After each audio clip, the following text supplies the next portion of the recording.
तौर पर आपने इस्लाम की दावत देना शुरू कर दी। तो आप सल्लल्लाहु अलैहि वसल्लम और मुसलमानों को बहुत सी मुश्किलात का सामना करना पड़ा। अभी हमने जो पढ़ना है सबक वो है फरमा रवाओं को दावत इस्लाम के आप सल्लल्लाहु अलैहि के मतलब के अरब के जो आसपास के इलाके थे, जो ममालिक थे, उनको उनके हुक्मरानों को जो आप सल्लल्लाहु अलैहि वसल्लम ने इस्लाम की दावत दी तो उसका क्या नतीजा हुआ, आपने इस्लाम की दावत क्यों दी और क्या उसका नतीजा निकला। ठीक है, तो मैं आपको इस सबक के कुछ अहम नकात के बारे में बता देती हूँ। पहले आप लोगों ने सबक पढ़ा था सुलह हदैबिया, तो अब उसमें सुलह हदैबिया की जो शराइत थी उनका ताल्लुक इस सबक से आता है। वो किस तरह से आता है वो मैं आप लोगों को अभी बताती हूँ कि अब इसमें पहला पॉइंट क्या आता है कि सुलह हदैबिया की शराइत में एक शर्त ये भी थी कि 10 साल तक मुसलमानों और कफ़ार के दरमियान जंग नहीं होगी। ठीक है, कि जब मतलब कि 10 साल का मुआहदा हो गया कि किसी तरह के कोई लड़ाई झगड़ा मुसलमानों और कफ़ार के दरमियान नहीं होगा, जब कफ़ार की जानिब से अमन नसीब हुआ तो अल्लाह ताला के हुक्म से आप सल्लल्लाहु अलैहि वसल्लम ने आस पास के मुख्तलिफ ममालिक के हुक्मरानों और फरमा रवाओं को इस्लाम की दावत दी। ठीक है, अब वो इस्लाम की दावत उन्होंने क्यों दी थी, ताकि वो दायरे इस्लाम में दाखिल हों और दीनी तालीमात पर अमल पैरा हो सकें और अल्लाह ताला के अहकामात की पाबंदी कर सकें। ठीक है, अब आप सल्लल्लाहु अलैहि वसल्लम ने किन किन हुक्मरानों को खतूत भेजे, उनमें से चंद के नाम ये हैं कि कैसर रूम, सल्तनत रूम का बादशाह।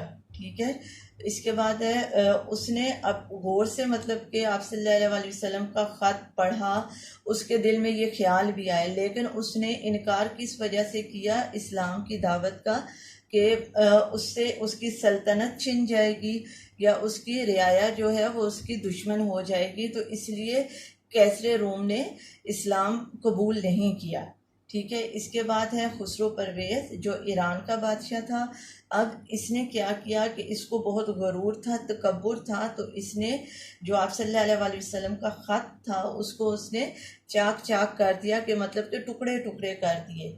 तो जब आप सल्लल्लाहु अलैहि वसल्लम को पता चला तो आप सल्लल्लाहु अलैहि वसल्लम ने यही फरमाया कि जिस तरह से इसने इस ख़त को टुकड़े टुकड़े किया है इसी तरह से इसकी सल्तनत भी टुकड़े टुकड़े हो जाएगी। तो ऐसा ही हुआ और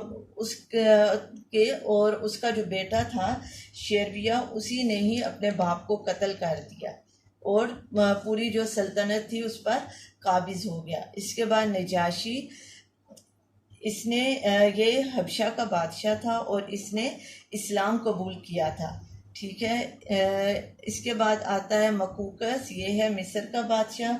इसने भी आप सल्लल्लाहु अलैहि वसल्लम के ख़त को बहुत गौर से सुना और इस्लाम उसने इस वजह से कबूल नहीं किया क्योंकि उसको भी अपनी सल्तनत के छिन जाने का ख़तरा था। ठीक है, और उसने मतलब कि जो सहाबी ख़त लेकर आए थे उनको उसने बहुत इज़्ज़त से बैठाया, बहुत सारे तोहफे तोहाइफ भी दिए, लेकिन इस्लाम कबूल नहीं किया।